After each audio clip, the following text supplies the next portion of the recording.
Hey guys, welcome back to my YouTube channel. It's Larry and I'm back with another video. Today we're going to be looking at strings in Python.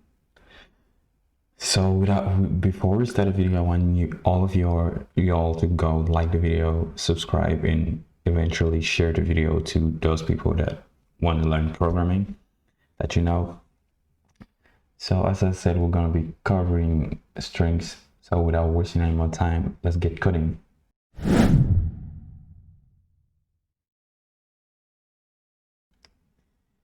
What are strings? From my own perspectives of things, I can say strings in programming are collections of letters or collections of characters.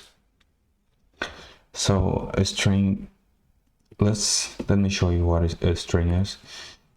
Let's say B, a variable, as we saw in the first video on this channel, in this playlist. A string should be declared either with double quotation should be declared with quotation marks, either with double. So you can say let's say post, or you could do the same thing but with single quotation marks. Okay, both of them are correct. So in this case, I'm just gonna use double because I love it. No, it doesn't change anything, by the way. So this is my string. Larry is a string, and B contains the string Larry. So let's run it and let's print it. Let's tell Python, hey Python, print the string B. We print it. Oh, excuse me.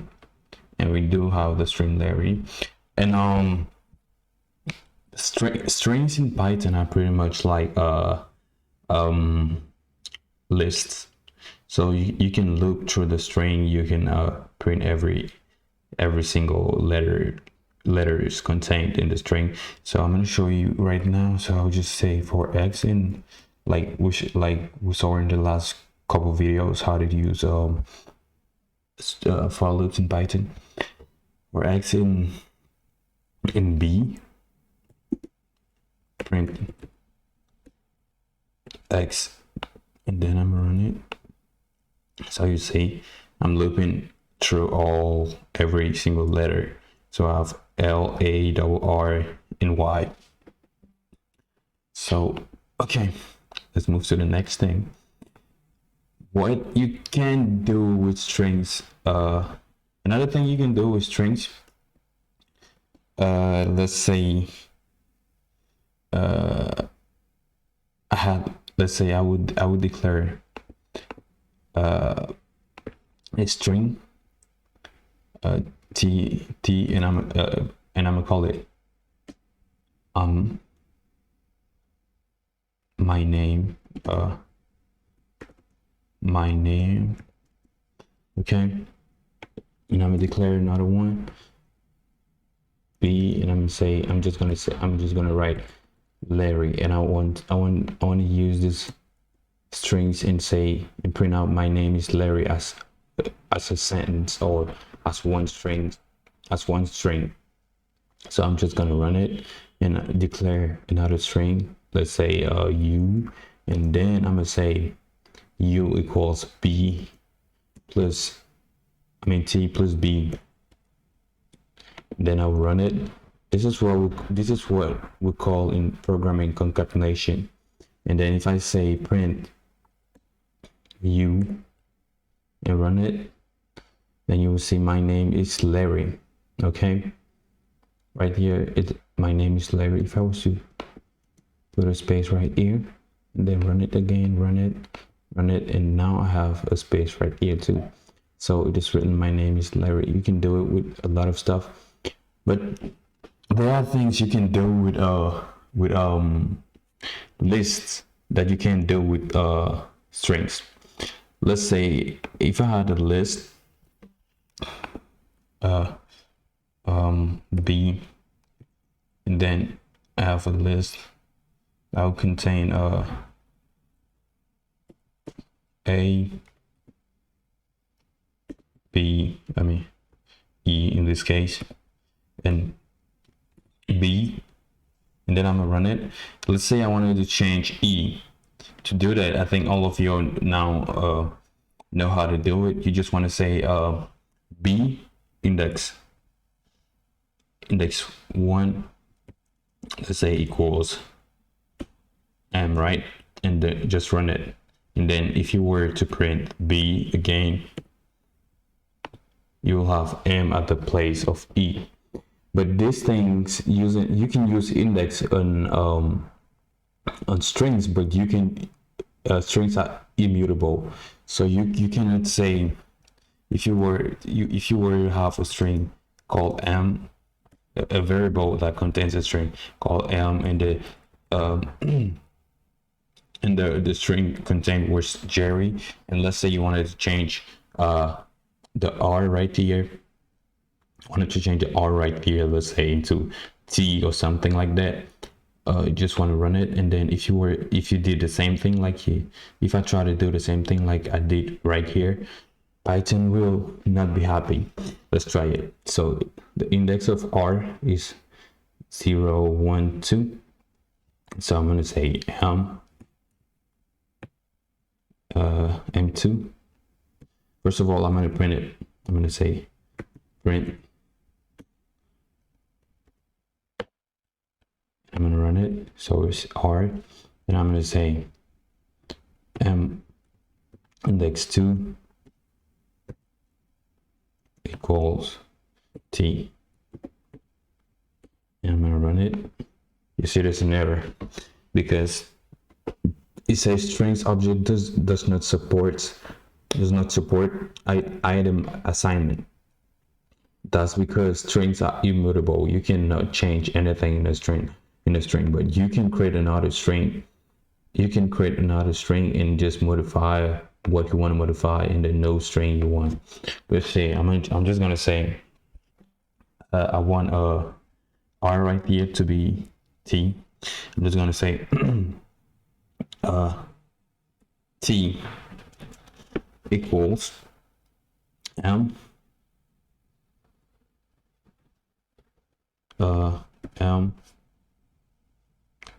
I'm just gonna use right here what they call in Python slices.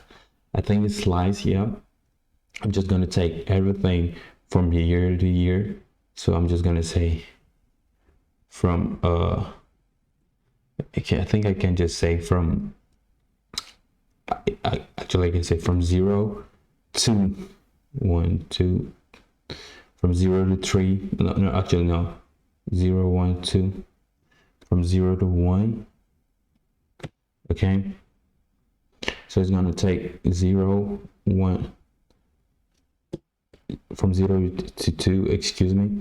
It's going to take G, E, J, E, and it's not going to take R right here, because it's kind of like you're going from 0 to -1 to the number that you specified the year -1. So it's going to take from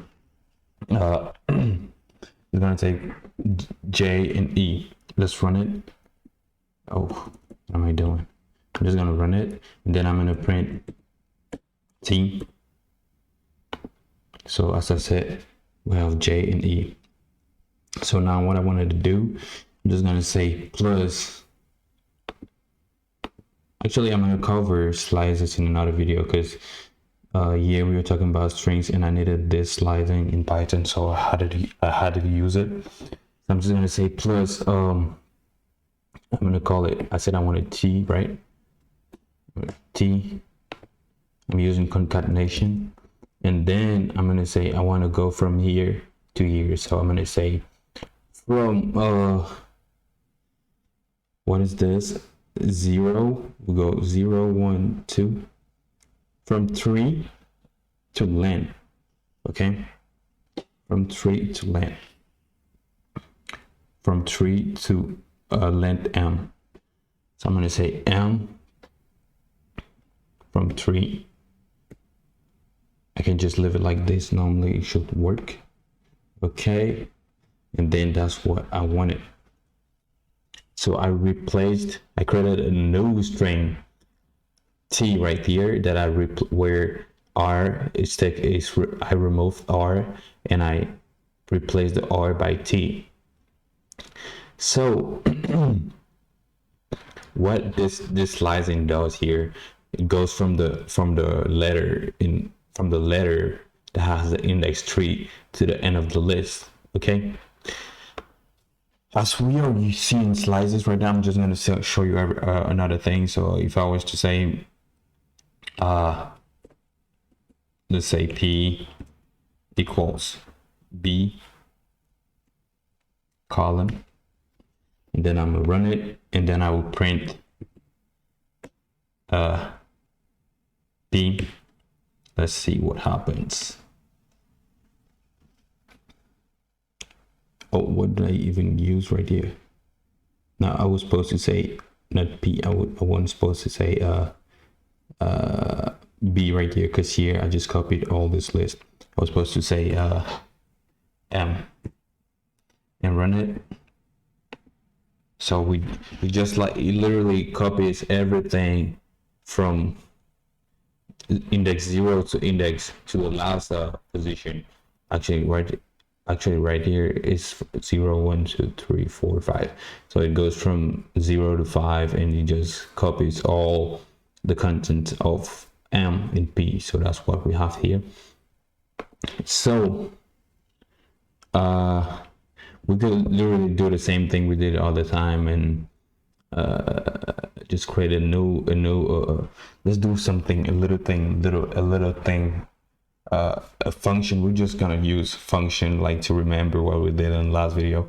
I'm gonna call function. I'm gonna say def, or actually what I want to do with this function is that if I give it a string, it gives me all it removes all the R. It removes all the R's from the string, and then returns it. So it takes a string and parameter, and then I'm gonna create a variable called res, an empty. This how by the way, I didn't say it, but this is how you create an empty string in Python. You don't put anything inside, or just like when you want to create an empty list in Python, you just put empty square brackets. So I'm going to use my for loop for x in a. In this case, a is our string. I'm going to use conditionals if x equals r. Then I'm going to add it to res. I'm going to say res plus equals x. Okay, and then at the end right here, I'm just going to say return x. Return res, and I'm going to run this function. Actually, it's not going to show anything because I have to use the function right now, because I just declared the function. The function is ready to be used. I didn't put the column right here. And put the column right there. So that is okay. Now it shouldn't have any problem. Okay, but let me explain what I'm doing right here. I declared a function that has to where if I have a string that contains letter R inside, if I have a string that contains R, the R's will be added to the string res, and return, and it will be returned to it will be returned by the function R. So let's try this function. I'm just going to say how to use it. You just want to say print R and give it a parameter. In this case, I'm just going to use my name, Larry. You want to make sure you don't forget the quotation marks, or else it's not going to work. And I'm going to run it. So actually, you see it returns 2 R's because there are 2 R's in this string. If I was to say like I just used Jerry, but I'm gonna put a bunch of R's in there. I'm gonna run it. You see, it returns all the R's in there. So what can I show you? Something else I can show you with strings. I guess that's pretty much it. Oh, I'm gonna show you some actually I showed it in the video on list. As I told you in the beginning of this video, strings are pretty much like list in Python, so you can use like you can use built-in functions in Python. Like let's say m, the string right here. Let's say m the count. What I showed you on list. If you didn't see the video, you can go check it out in the Python playlist on my channel. You will see what this built-in function does. Count r, and then I'm gonna run it, and you see there is 2 r's in this. There's 2 r's in this string. You can do the same thing with e. Count e, run it. There's 1 e in this string, and you can use the index method, index built-in method, and run it. It does wait. It returns 1 because the index of e in the string right here, the index of e is 1. So if I was to do the same with r, it will return 2, because actually in Python, when you do have a letter that repeats itself in a list, in a list or in a string, Python will just loop. If you use the index method, Python will just loop through the string, and when it finds the first element that you want to know the index, it will just return it. It will never return the index of the second letter in this case, or the second number or item in other cases. So right here it just returns 2. It will return in this case 3, because it's or an r at the index 2, so it just returned it. It wouldn't go through the list again and again and again to find all the r's. No, it wouldn't do that. So there's some methods you can use on lists, on strings. Excuse me, I'm almost out. I don't know what's happening today. I know because the video is not very good as usual. So actually I pretty much everything you can see on strings. If I find out, if I get to remember all the things I can teach you on strings, I'm gonna make a video part 2 on strings, and to show you like what I didn't show in this video. So don't forget to like the video, share, and in case you do have any questions, you want to leave it below in the comment section down below. And don't forget, before going on the compiler or on any editor, you first want to practice on the paper, and then when you understand how your code works, you then want to go try it on in my case, I'm using a notebook, or an IDE. So actually right here, since it's a notebook, you can just, I forgot to tell you, you can just write it like that, and it's just gonna show you the answer. But if you were using an IDE or a terminal, you want to print, you always want to put the print statement right here. Okay, and then run it. It does the same thing. And if you really looked good before, you see you don't have the output that was written right here, because before without the print statement, it just wrote output right here. So that's pretty much it. That's pretty much all I wanted to show you in this video. I guess this video wasn't good as all the videos, but because I'm kind of tired, it's the end of the week, and I had a lot of work this week. So don't forget to like the video. If you have any comments, if you have any questions, excuse me, you can just leave it in the comment section down below. I would be more than happy to answer. And I will see you guys on my next one.